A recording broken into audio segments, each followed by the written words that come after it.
Hi, I'm Ronnie. I did my project on Robert Cialdini's study of the influence of neighbors on your energy consumption in the home. I'll start with the introduction. Robert Cialdini, the chief scientist of O-Power, which is an energy efficient monitoring company, set out to find a different approach to persuade users to reduce their energy consumption. Historically, consumers have been told things like save energy for the environment or for future generations' sake.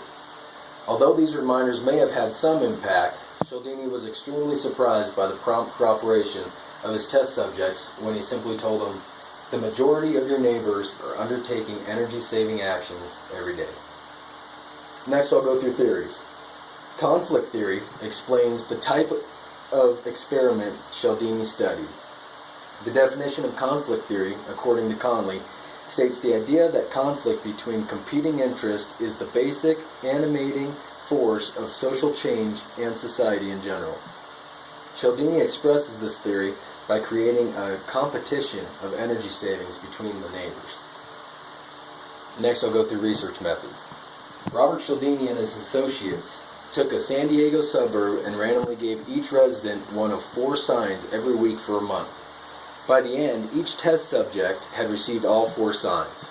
The first urged energy conservation for the environment, second for the future generation's sake, third for economic savings, and finally the fourth stated, the majority of your neighbors are undertaking energy-saving actions every day. At the end of the month, Cialdini read the meters of each house that had received the signs.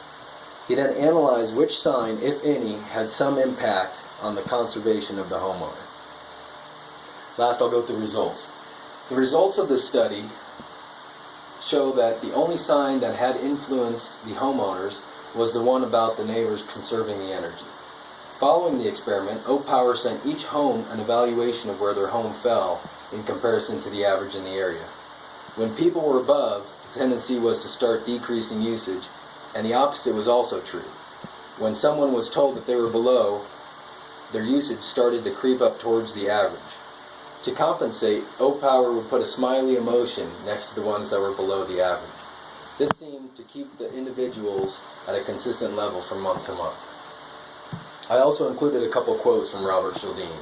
The first one says, if we're uncertain about what we should do in a situation, one shortcut may be knowing what's probably the right thing for us to do here is to look at what our peers are doing.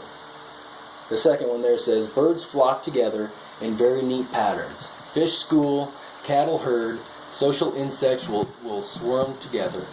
So this is something that doesn't require a lot of cognitive capacity in order to trigger the conformity. All you need to do is see what those around you, like you, are doing. And this is a good shortcut to deciding what you should do in a situation.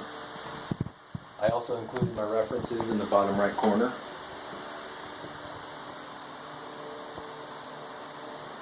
And that about wraps up my poster. Again, my name is Ronnie. Hope you guys like it. Thanks.